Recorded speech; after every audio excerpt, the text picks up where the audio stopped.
¿Sabías por qué el caballo puede jalar la carreta pese al peso de esta? Antes de contestar esta pregunta, hay que evaluar sobre las leyes que pueden explicar este problema. Se propone como herramienta de análisis el modelo de la partícula, para poder estudiar con más exactitud los fenómenos que influyen sobre este problema, al igual de la utilización de las leyes físicas que estudian estos fenómenos, es decir, las leyes de Newton. Las leyes del movimiento de Newton o simplemente leyes de Newton son las tres leyes fundamentales en las que se basa la mecánica clásica, la disciplina científica que explica el movimiento de objetos macroscópicos bajo la influencia de las fuerzas que actúan sobre él. La mecánica clásica es un término que comenzó a utilizarse a principios del siglo XX para describir la física basada en las teorías que Isaac Newton desarrolló durante el siglo XVII.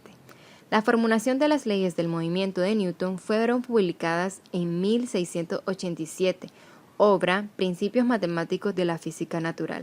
Al combinar las leyes del movimiento y la ley de la gravitación universal, también desarrollada por él, Newton consiguió deducir matemáticamente teorías astronómicas previas, como las teorías del movimiento planetario de Kepler o los estudios de Galileo Galilei sobre los movimientos de proyectiles. Estas leyes son tres, las cuales serán básicas para comprender fenómenos naturales entre diferentes masas o cuerpos sólidos que ocurren cotidianamente. ¿Cómo surgieron las leyes de Newton? ¿Qué es la dinámica? Fácil. Es la rama de conocimiento que estudia las relaciones entre los movimientos de los cuerpos y las causas que lo provocan. Pues bien, esto ha sido de interés para los humanos desde hace mucho tiempo. Ya Aristóteles realizó estudios sobre el tema, aunque todo, se haya dicho, se encontraba bastante lejos de la realidad. Antes de Newton, otros científicos fueron allanando el terreno aproximadamente bastante a lo que luego serían las leyes de la dinámica. En este caso, Juan de Celaya, que anunció la primera ley en un siglo antes de Newton, o Domingo de Soto, que sus estudios sirvieron de base para la ley de la gravedad de Newton. Estos estudios tan innovadores en su época sobre el movimiento fueron esenciales para los posteriores descubrimientos de Galileo Galilei e Isaac Newton. Primera ley de Newton. Todo cuerpo persevera en su estado de reposo o movimiento uniforme y rectilíneo, a no ser que sea obligado a cambiar su estado por la fuerza impresa sobre él. Aunque se entiende bastante bien, explicado de forma más simple, se puede decir que si un cuerpo en reposo o moviéndose en línea recta con velocidad constante, seguirá en este estado a no ser que actúe una fuerza neta sobre dicho cuerpo. Con esto llegamos a la conclusión de que se necesitan fuerzas para cambiar el estado natural de un cuerpo. A esta primera ley también se le conoce como ley de inercia. Como bien es sabido, la inercia es la tendencia de un cuerpo a seguir como ésta. Nos podríamos hacer esta pregunta: ¿qué es lo que impide que la luna salga disparada en línea recta? Para Newton la respuesta fue clara: solo se podía tratar de una fuerza que la empujara hacia la Tierra, y así como Isaac Newton demostró que la misma fuerza que hacía caer la manzana sobre la Tierra hacía la luna permanecer en su órbita. Segunda ley de Newton. El cambio de movimiento es directamente proporcional a la fuerza motriz impresa y ocurre según la línea recta o a lo largo de la cual aquella fuerza se imprime. Esta ley define la relación cuantitativa entre la fuerza y los cambios de un movimiento del cuerpo, o sea, la aceleración. Sabiendo eso, tenemos la siguiente ecuación conocida por todos. Sumatoria donde I igual 1 hasta n, la fuerza de I va a ser igual a la masa por la aceleración. Esto es, la aceleración de un cuerpo es proporcional a la fuerza neta aplicada por el mismo. ¿Quién no ha usado esta ecuación en más de un problema de física? Aquí cabe destacar que la fuerza y la aceleración son vectores paralelos. Esto no quiere decir que la velocidad sea paralela a la fuerza. ¿Qué pasa si la masa no es constante? Pues defino una magnitud física nueva para generalizar la ley, así como apareció el concepto de cantidad de movimiento como producto de masa por la velocidad. De forma que Newton enunció su ley como fuerza neta igual a la derivada de la cantidad de movimiento.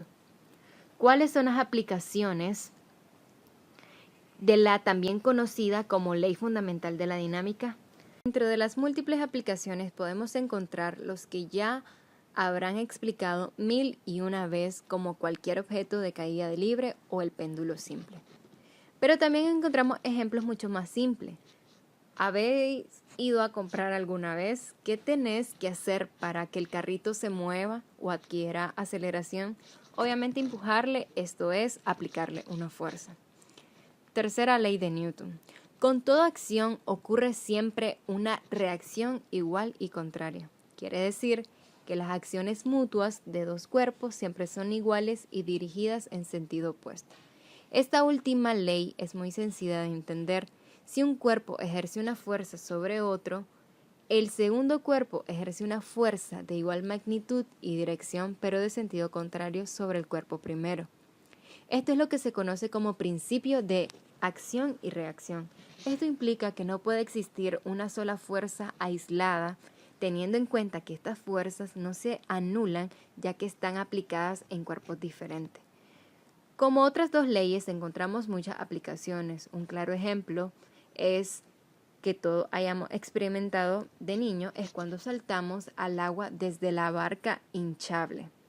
¿Qué es lo que pasa? La barca retrocede y tú avanzas hacia adelante. Por lo tanto, hay acción, es un salto, y una reacción es el retroceso de la barca. Sistemas inerciales.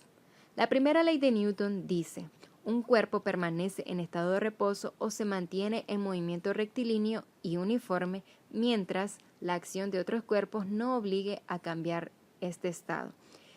Esta ley no se cumple en todos los sistemas de referencia. Por ejemplo, un cuerpo que descansa sobre el piso de un vagón que se mueve en relación con un sistema tomado en la vía de trenes, la primera ley de Newton dice que el cuerpo no se puede mover sin intervención del otro cuerpo.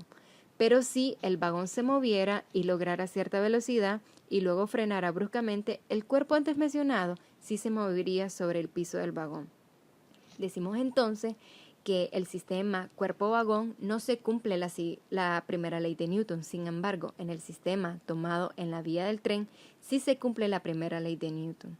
Los sistemas en los cuales se cumple la primera ley de Newton se llaman inerciales y aquellos en los que no se cumplen se llaman no inerciales.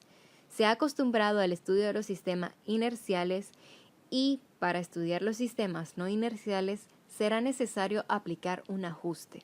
Este ajuste consiste en ejercer una fuerza igual y opuesta a su dirección y de esta manera estudiar un sistema no inercial como uno inercial.